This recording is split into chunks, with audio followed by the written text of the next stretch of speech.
Oui, et aussi j'ai enfin regardé Pat Labor de Mamoru Oshii. C'est mortel.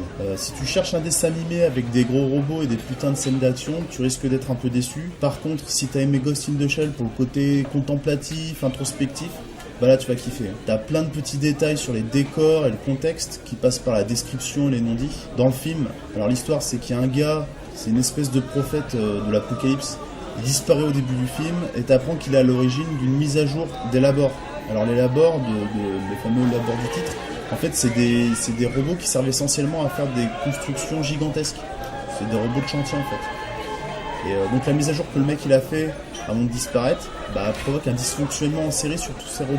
Enfin ces véhicules, parce qu'en fait c'est plutôt des véhicules. Et justement ce dysfonctionnement ça les rend autonomes, ça les transforme véritablement en robots. Le film donc essentiellement il va suivre une équipe de pilotes paramilitaires qui essaient de résoudre le problème. Alors ils réfléchissent, ils déduisent, ils avancent petit à petit, lentement, bref, tout le film en fait c'est l'enquête. Ils travaillent d'abord à l'échelle du pays, puis se rendent compte au fur et à mesure que la menace du virus, à travers cette maudite mise à jour, ça touche la planète tout entière.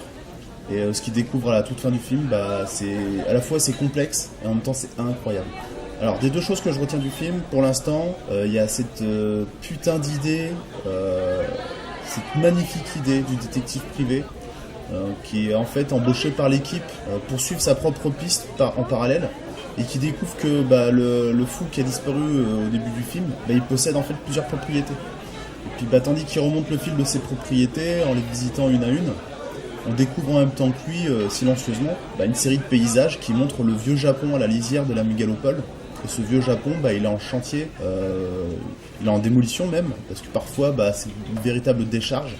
Un peu comme l'image d'un passé, d'un vestige en fait, qui est en train d'être englouti dans la modernité.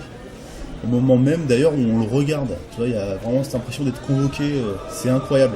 Et puis finalement, au bout de son chemin, le détective, d'ailleurs, à la veste sur l'épaule, la cigarette au coin de la bouche, un peu pour faire old school, on pourrait dire, tu vois, c'est assez approprié dans l'idée que le personnage il est à l'ancienne, donc il est anachronique. En fait, il fait sa propre découverte, il fait ses propres déductions concernant l'enquête en cours, et ce qu'il en ressort, c'est bouleversant. Et puis l'autre truc que je retiens du film, immédiatement là tout de suite, c'est la vision apocalyptique qui attend les protagonistes à la fin du film. Alors je me tais, je préfère te laisser découvrir, mais c'est incroyable. Bon, et toi, t'as regardé quoi? Pacific Rim. Il va vraiment falloir que je le trouve ce nouveau concept pour parler de cinéma.